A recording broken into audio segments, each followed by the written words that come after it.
The smiling face on his chest was bleeding, and the arms, God, the arms, were dragging across the floor toward me in the dark, and all I could think was that the man wearing that skin had been dead for years. I had a gun in my hand and 12 years on the job, and none of it mattered, because the thing crawling out of that tunnel of garbage had drowned himself in our county river a long time ago, and somehow he had come back to finish what the courts wouldn't. Let me go back. Let me start at the beginning, because if I don't say it in order I'll lose my nerve, and I need to get this out of me before it rots me from the inside the way it's been rotting me for weeks. I'm a patrol officer. Day shift. My precinct covers a stretch of older residential streets, the kind of neighborhood where the trees are taller than the houses and half the residents have lived in the same place for 40 years. It's not exciting work. Noise complaints. Fender benders in grocery store parking lots. 2 neighbors screaming about a fence line that's been in the wrong place since the Carter administration. And wellness checks. We get a lot of wellness checks. A wellness check is when somebody calls because they haven't heard from a person in a while. Most of the time it's nothing.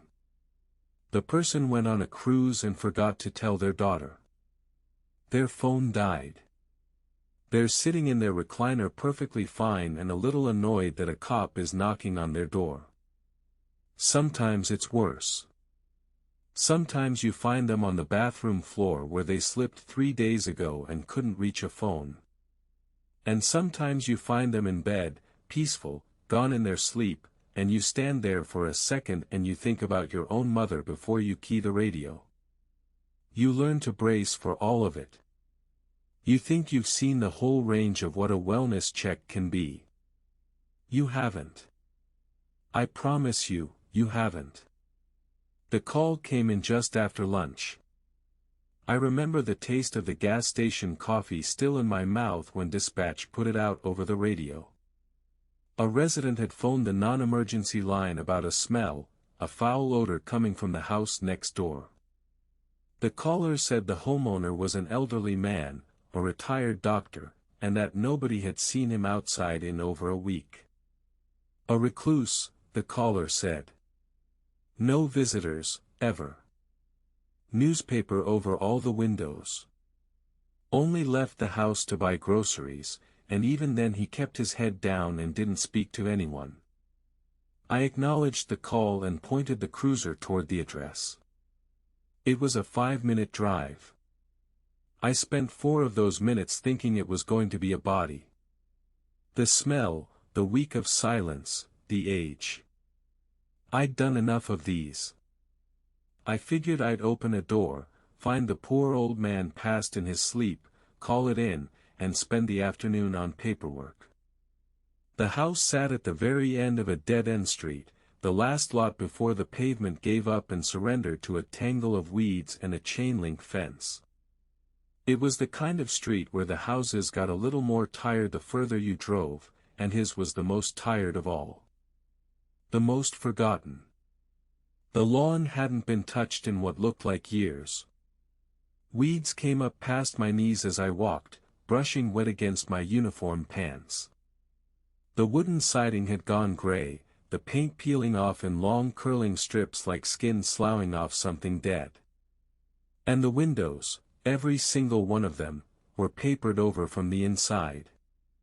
Thick, yellowed newspaper, layers of it, pressed flat against the glass so that the house looked blind. Like it had eyes once and somebody had carefully covered every one. I parked on the street and walked up a driveway so cracked that the concrete had heaved into little tectonic plates. The closer I got to the porch, the more the air changed. There's a quality to the air around a house with a body in it. A weight. You feel it before you smell it. And then I smelled it. If you've been on the job long enough, you know the smell of human decomposition. It's specific. Sweet and thick and sickly. And it gets into the back of your throat and it lives there for hours after. You never forget it. You smell it in your sleep sometimes. But this was different. The rot was there, yes, underneath everything. But layered over it was something sharp and chemical, a burning ammonia sting that watered my eyes, and under that the green stink of stagnant water, and under that the musty bloom of molding paper. It smelled like someone had taken a swamp and sealed it inside a plastic tub and let it bake in the sun for a month, and then opened the lid right in my face. I covered my nose with the back of my hand and I knocked. Hard. 3 heavy raps that rattled the door in its frame.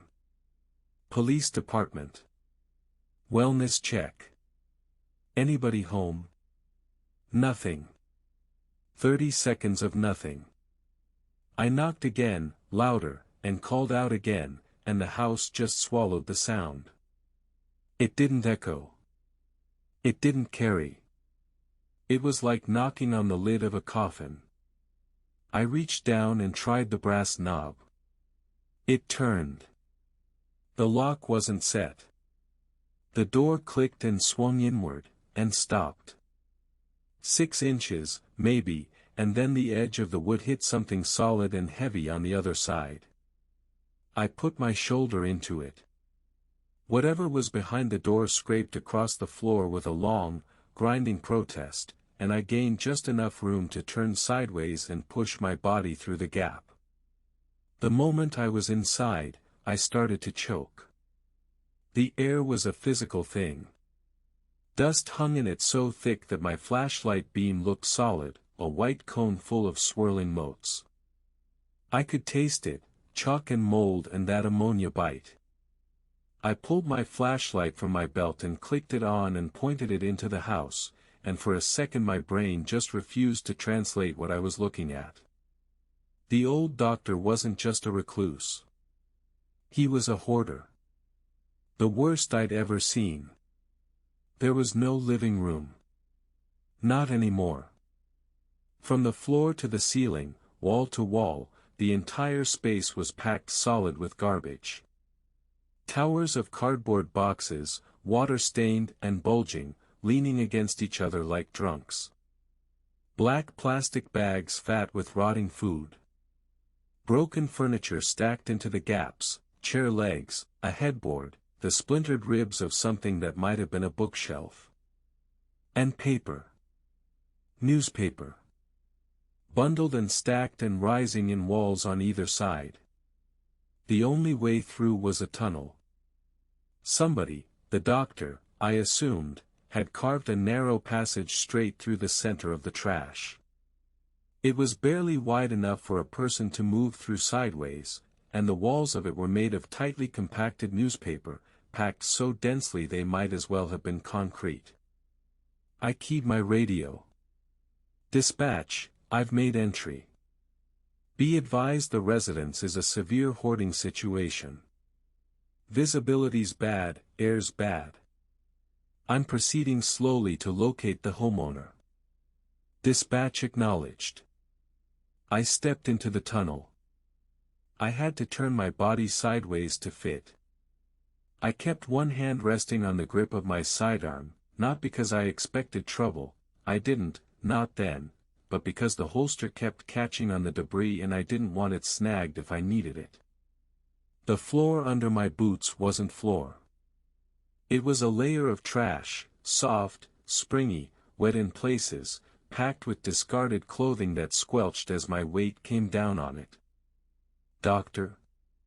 Police department. Can you hear me? My voice came out muffled and small. The garbage ate it. There's a kind of silence that pushes back against you, that makes you feel like you've already been buried, and that's the silence that lived in that tunnel. I worked the flashlight beam slowly across the walls as I shuffled forward, and that's when I started seeing the pieces. Hands.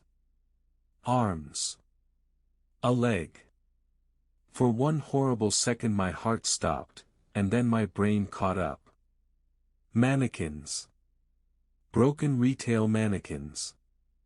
A plastic, flesh-toned arm jutted out of the wall of newspaper at chest height, fingers spread, reaching across the path so that I had to duck under it. Further on, a bald mannequin head sat nested in a pile of empty tin cans, its smooth featureless face turned toward me, watching me come. With eyes it didn't have.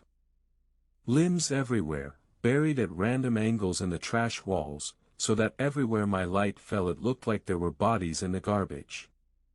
Dismembered people pressed into the paper, frozen mid-struggle. I told myself they were plastic.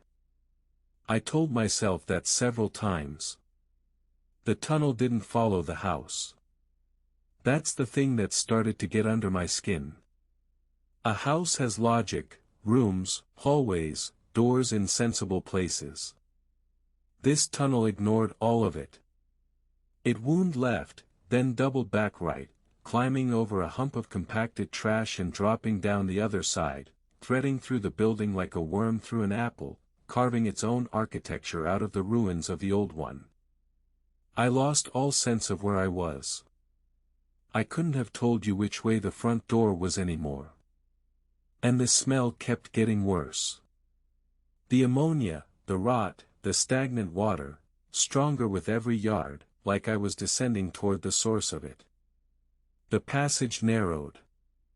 I came to a place where two huge pillars of bundled newspaper leaned in toward each other, and I had to suck my stomach in and exhale completely to slide between them. My utility belt scraped against the paper. And one of the pillars moved. It came down all at once. Hundreds of newspapers slid off the top of the stack and poured down over me, burying my legs up to the knees, slamming into the path behind me and sealing it off completely. Dust exploded into the narrow space, a choking gray cloud, and I bent double coughing, my eyes streaming, one arm thrown up over my face.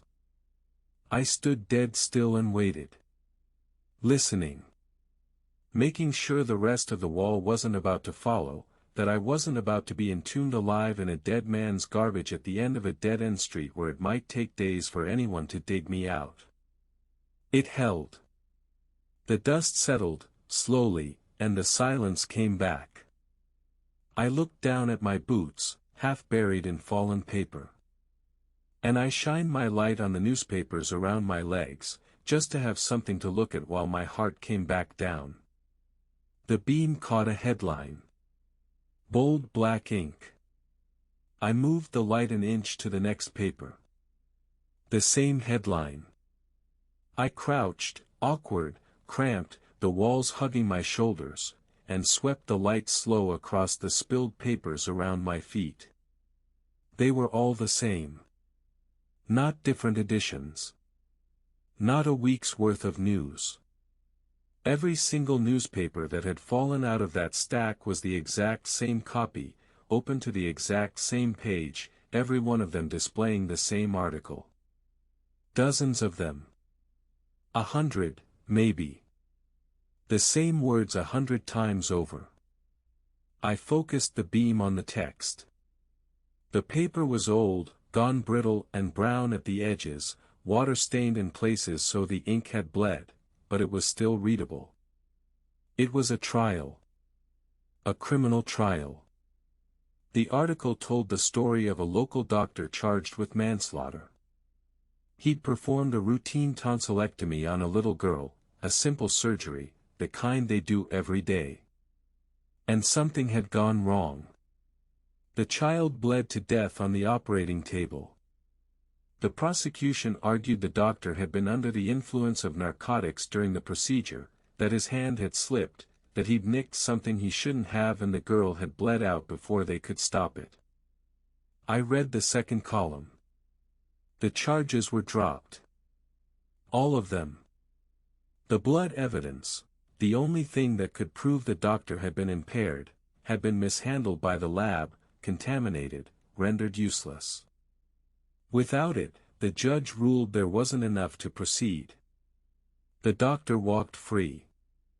No trial. No verdict. Nothing. And then the part that made the cold start in my stomach. The little girl's father was in the courtroom when the dismissal came down. He came apart. Caused a scene, had to be removed. And 2 days after the doctor walked out a free man, the father drove his truck to the bank of the river, the big one, the one that cuts right through the heart of our county, deep and fast and cold. He left his wallet on the driver's seat. And a note. The note said he couldn't live in a world where the man who killed his child was allowed to keep breathing. The police dragged the river for a week. The currents there are bad, they pull things down deep and carry them out toward the delta and they don't give them back. They never found his body. I crouched there in that crushing little space, surrounded by 100 copies of one man's worst day, and I understood. The doctor who walked free was the old man who lived in this house. He'd buried himself in this, in walls of the same article, printed over and over, the permanent record of his own ruin. Guilt, maybe. Paranoia. A man so haunted by what he'd done and what he'd gotten away with that he'd entombed himself in the proof of it. Have you ever felt like something was watching you? Like the air behind you had weight, had intention, even when you were sure you were alone?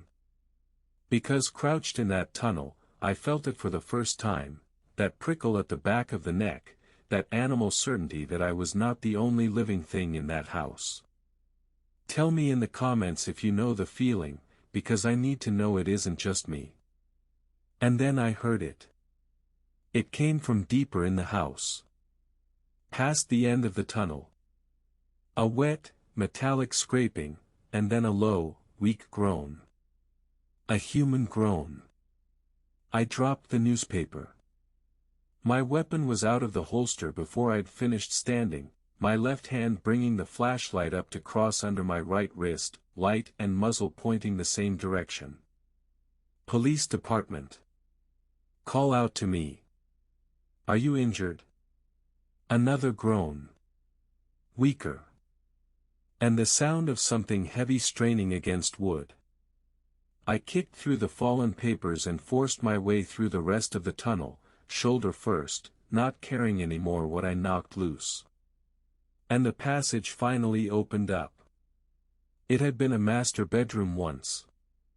The garbage had been shoved to the corners here, leaving the center of the room clear, the only clear space in the whole house. The window was boarded over with thick plywood. The closet doors hung broken on their hinges. And the smell, the rot here wasn't old. It was fresh. Raw meat and blood, hot and thick, and it climbed up into my sinuses and made my stomach turn over. I pointed the light at the far wall. The old doctor was on it. He was pinned to the drywall, arms spread wide, feet hanging a few inches off the floor. Crucified. Someone had driven long, thick industrial screws straight through the palms of his hands and into the wooden studs behind the wall. More through his forearms. His shoulders. His thighs. His ankles. The metal heads were sunk deep into his flesh, and behind him the wall was painted with dried blood, long dark streaks running down to pool on the floorboards. But he was breathing. Shallow, ragged, wet little gasps. Fresh blood still welled slow from the wounds on his chest. His head hung forward, chin on his sternum, and he was unconscious, his body sliding into the kind of deep shock that comes right before the end. I keyed my radio, and I heard my own voice shaking. Dispatch, I need emergency medical, rush, right now.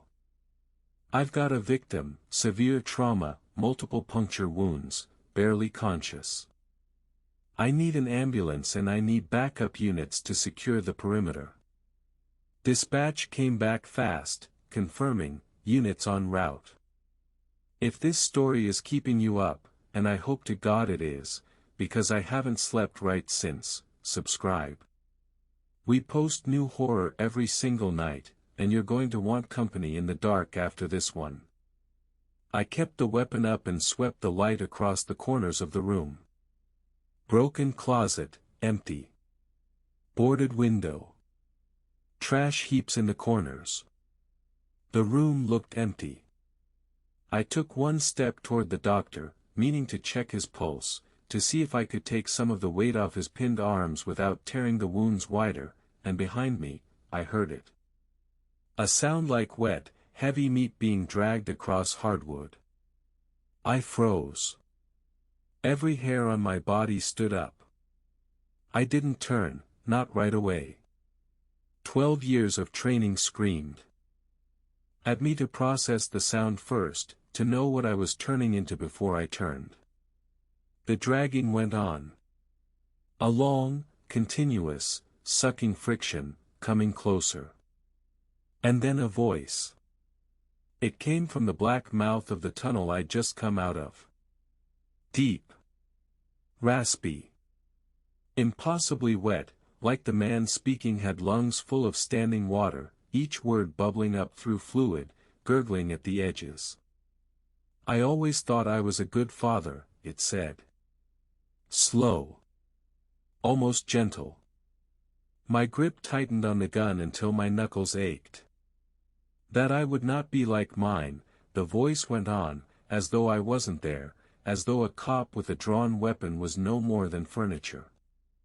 I won't leave my child. I won't let the world be cruel to her. And yet, here I am. A monster. Like he was. I spun. Fast. Brought the muzzle and the light up to the tunnel's mouth. Show me your hands. Do it right now. The beam hit the figure standing in the opening, and the part of my brain that knows how a human body is supposed to work, the part that's seen 1,000 bodies, just stopped.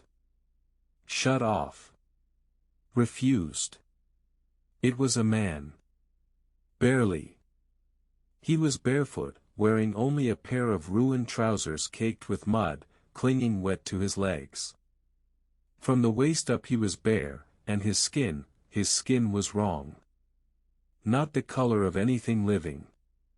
A pale, translucent gray, bloated and deeply wrinkled and waterlogged, the way a body looks when it's been pulled out of a lake after weeks under the surface. Soft. Swollen. Coming apart. And his torso had been carved. The cuts weren't random. They'd been done on purpose, with patience. 2 thick curved slices high on his chest, like a pair of closed, smiling eyes. A long deep gash curling across the whole of his belly, hooking up at both ends into a wide, grotesque grin. And below one of the eye cuts, a single shape carved deep into the ribs, a teardrop. His chest was a smiling face. A smiling face with one tear. And from every cut, blood and thick dark water oozed together and ran down his gray skin. But it was the arms that broke me. They weren't arms. Not anymore.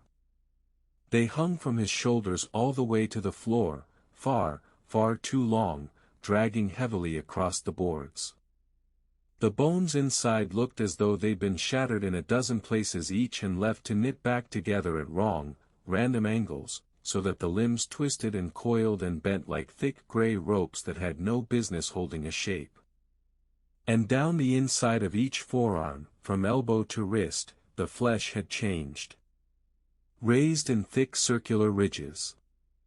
And in the center of each ridge, a dark wet pulsing hole. Suckers. Fleshy, octopus suckers, running the length of those broken arms, opening and closing, expanding and contracting, each one making a soft, obscene wet pop in the silence of that room. Bile climbed the back of my throat. I kept the gun on the center of that carved, smiling face. Stop right there. I couldn't keep my voice steady. I couldn't keep my hands steady. Don't take another step. You're hurt. Medical's on the way. Just stay where you are. He didn't look at his ruined arms. He didn't seem to feel them, or anything. Slowly he lifted his head into the light. His face was bloated and gone soft with water, but I knew it. I knew the line of the jaw and the shape of the nose. I'd just seen them, 100 times over, in a grainy black and white photograph printed across the floor of that tunnel. The father. The little girl's father. The man who'd thrown himself into the river years ago and never come back up. He took a step into the room. His bare wet feet slapped against the wood. The long arms dragged behind him, the suckers gripping and tearing free of the floor with sticky, ripping sounds. "Down below," he said, and as he spoke, murky brown water spilled over his bottom lip and ran off his chin. "In the deep of the river." It offered me a chance. A vengeance. And I took it. Another step. The reek of ammonia and river mud rolled off him in a wave that made my eyes burn. "Stop." I had my finger on the trigger now. "I will shoot you. Stop walking." He didn't even glance at the gun. He looked past me, at the doctor, crucified and dying on the wall behind me. "Look what it made me," he whispered, and his ruined voice cracked under a grief so heavy I felt it in my own chest. "A monster." The suckers flexed all at once, gripped the floorboards, and hauled those long arms forward, coiling them up near his knees like a thing gathering to strike. He turned his eyes back to me. And they were milky white. Blind. Completely blind. And yet they fixed on my face, dead center, the way no blind man's eyes ever could. "If I die," he asked, the water bubbling and clicking in his throat, "if you kill me now, could I see her? In the place she went?" He stopped. His shoulders started to shake. He was weeping, but no tears came from those white eyes. Only dirty water, leaking down his swollen cheeks. But, his voice hitched, climbed into a frantic, rising panic. "What if I go there like this? As the monster I am now? No. No, I can't die. I can't let her see me like this. I can't let her," and then the grief was just gone. Wiped clean off that face in an instant and replaced with something pure and feral and desperate. He lunged. It was fast, wrong fast, unnatural, a blur of gray. He threw both long arms forward and the suckers slammed against the floor and stuck, and he used them to wrench his whole body off the ground and hurl himself through the air, straight at my chest. I didn't think. There wasn't time to think. There was only the training, and the training pulled the trigger. The shot was deafening in that little boarded-up room.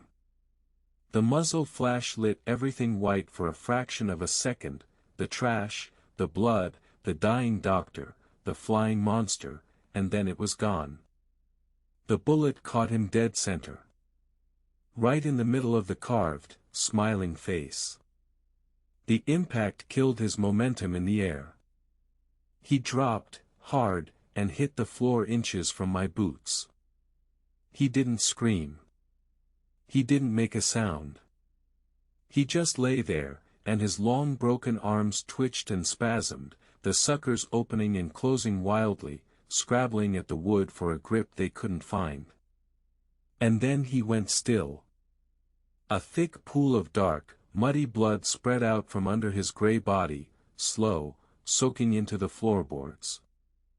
I backed away until my shoulders hit the wall beside the crucified doctor, and I kept the gun trained on the thing on the floor, and I breathed, and the ringing in my ears slowly faded into silence. 5 minutes later I heard boots crash through the front door, far off, and voices yelling to announce themselves. They forced their way through the tunnel and found me standing in the bedroom with my weapon still drawn, still pointed, my hands still shaking. The paramedics came right behind them. They used heavy bolt cutters to shear the heads off the screws, and they eased the unconscious doctor off the wall, and somehow they got him stable and rushed him out to the ambulance. He lived. I heard that later. He lived. The crime scene techs sealed the bedroom and laid a tarp over the body of the father. My sergeant walked me outside into the clean afternoon air, and I stood on that overgrown lawn sucking down breaths that didn't taste like rot, and he asked me the standard questions. Was the suspect armed? Did he charge you? Did you fear for your life? Yes. Yes. Yes. I'm on administrative leave now. Standard, when an officer discharges a weapon. The preliminary report says I shot a home invader who had tortured the homeowner. It says the suspect was likely high on synthetic hallucinogens, which they say explains the strange behavior and the strange state of his body. They figure he'd been living in the river drainage pipes near the property, isolated, his mind gone from years of drug use. They explained the arms, too. A severe untreated bone disease, they wrote. And the suckers, untreated skin infections, from years in filthy water. They're trying to put logic onto a thing that has no logic. I read the report and I just nodded. I didn't argue with my sergeant. I didn't tell him what the man said to me. What would I even have said? That a dead man crawled out of a wall of garbage with octopus arms and asked me whether killing him would let him see his daughter again. What would you have done, standing in that room? Would you have pulled the trigger? Would you have said anything different to the men who came after? I still wonder, every single night. I still don't know if I have an answer. So now I sit here, in my own kitchen, staring at a blank white wall, trying to process his last words. And I keep snagging on the same thing. The terrible, simple, bottomless implication of it. I shot him. I killed him. If there's an afterlife, if there's any place at all that he went, then I'm the one who sent him there. I forced him to walk into the light wearing that gray, sloughing skin, dragging those broken, suckered arms behind him. He begged not to go like that. He was terrified, in the last second of whatever he was, of one single thing. I just wanted to do a wellness check. That's all. A routine knock on a door at the end of a dead-end street. And now I can't close my eyes without seeing it. A little girl, somewhere on the far side of everything, looking up and starting to run toward a father she's waited years to hug. And finding the monster I made, waiting for her in the dark. Subscribe for more horror every single night. And if you want more stories that will keep you up, check out What the Wow Stories for the wildest relationship drama you've ever heard. Link below. Sleep well.